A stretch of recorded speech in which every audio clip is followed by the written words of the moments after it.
Good morning to everyone.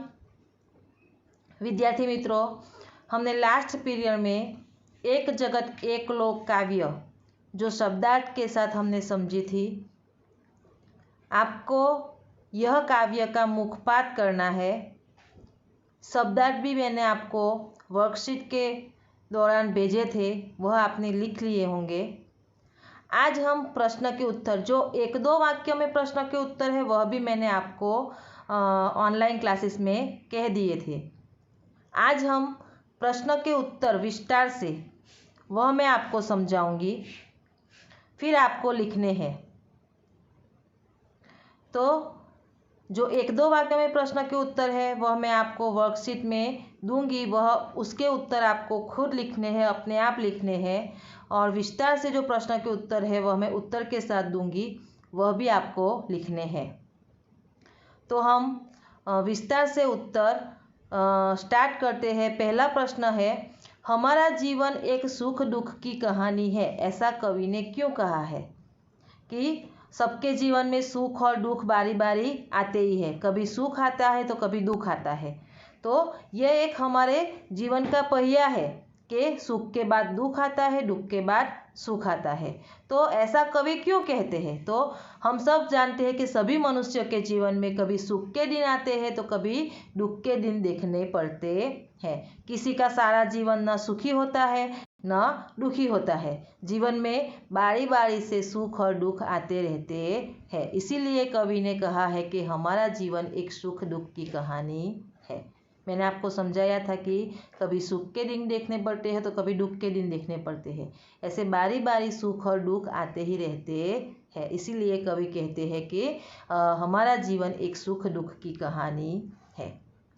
दूसरा प्रश्न है कि एक जगत एक लोक, ऐसा कवि क्यों कहते हैं? कि हम सब जानते हैं, मैंने आपको बताया था कि यह संसार एक मानव लोक है, कि यह संसार एक मानव लोक से बना है। फिर एक ही चंद्रमा पूरे संसार में, पूरी दुनिया में अपनी चांदनी फैलाता है। वैसे ही एक ही सूर्य सारे संसार को प्रकाशित करता है। दुनिया के सभी लोग एक ही धरती पर और एक ही आसमान के नीचे रहते हैं। इस प्रकार प्रकृति के तत्व हम सबके लिए एक है। इसीलिए कवि ने कहा है कि एक जगत एक लोक। मैंने आपको समझाया था कि एक पूरे संसार में, पूरी दुनिया में एक ही चंद्रमा है। ऐसा नहीं है कि भारत में अलग चंद्र दिखता है तो अमेरिका में अलग चंद्र दिखता है। पूरी दुनिया में एक ही चंद्र है, तो एक ही चंद्र एक होकर भी पूरी दुनिया में चांदनी फैलाता है।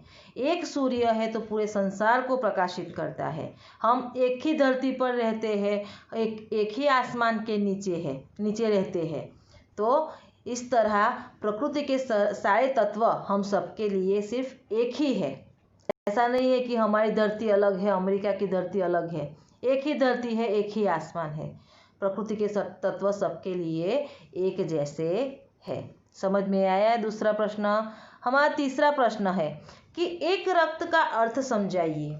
रक्त यानी लहू, खून, कि एक रक्त का अर्थ क्या है? तो कवि ने बहुत ही अच्छे शब्द में कहा है कि मनुष्य चाहे किसी भी देश, जाति और धर्म का हो, यानी कि मनुष्य कोई भी देश में रहता हो, भारत में रहता हो या जापान में रहता हो, कोई भी जाति का हो, कोई भी धर्म का हो, हिंदू हो या मुस्लिम हो, लेकिन उस सब के रक्त का रंग सिर्फ एक ही है। कौन सा? तो उसके रक्त का रंग लाल ही होता है।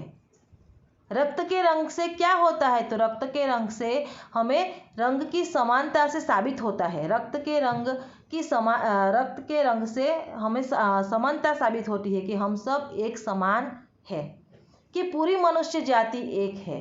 भले ही हमारे रूप रंग भिन्न हो, लेकिन भीतर से हम सब एक है। भले ही हम रूप से अलग हो, रंग से अलग हो, लेकिन अंदर से, यानी कि हमारे रक्त का रंग एक ही है, लाल, तो भीतर से हम सब एक है। आगे देखते हैं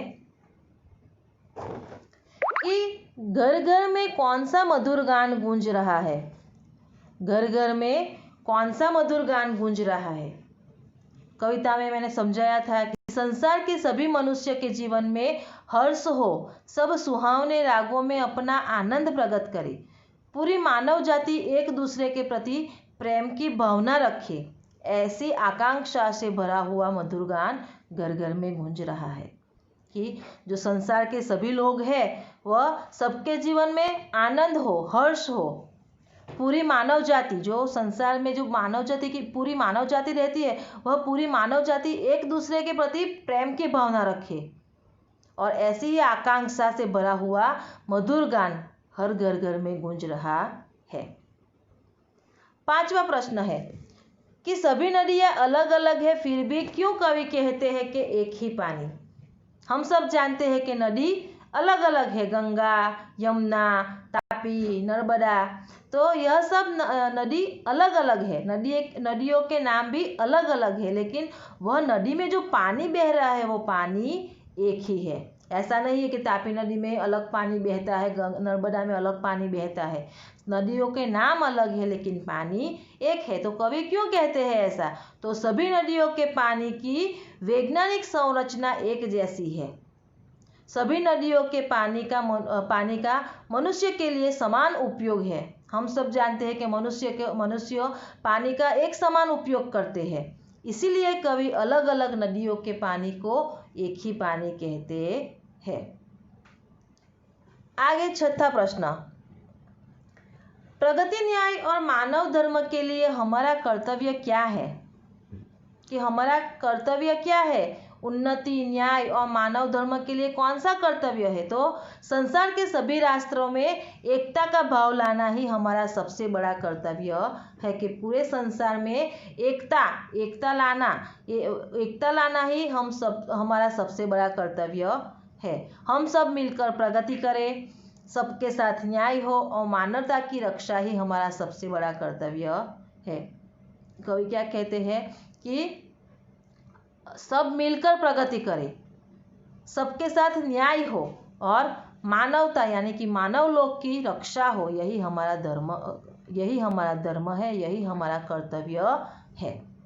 तो विद्यार्थी मित्रों, यह प्रश्न के उत्तर मैंने आपको समझाए। अगर नहीं समझ में आया हो तो आप लोग मुझे फिर से पूछ सकते हैं। जो प्रश्न में आपको दिक्कत हो आप मुझे पूछ सकते हैं, मैं आपको फिर से समझाऊंगी। और यह प्रश्न के उत्तर आपको नोटबुक में लिखने हैं, अच्छे हैंडराइटिंग से लिखने हैं और जैसे हम 5वीं कक्षा में लिखते थे वैसे ही लिखने हैं। पहले शब्दार्थ, फिर 1-2 वाक्य में प्रश्न के उत्तर, फिर विस्तार से प्रश्न के उत्तर और फिर समानार्थी और विलोम शब्द। समझ में आया बच्चों? Thank you. Stay home, stay safe.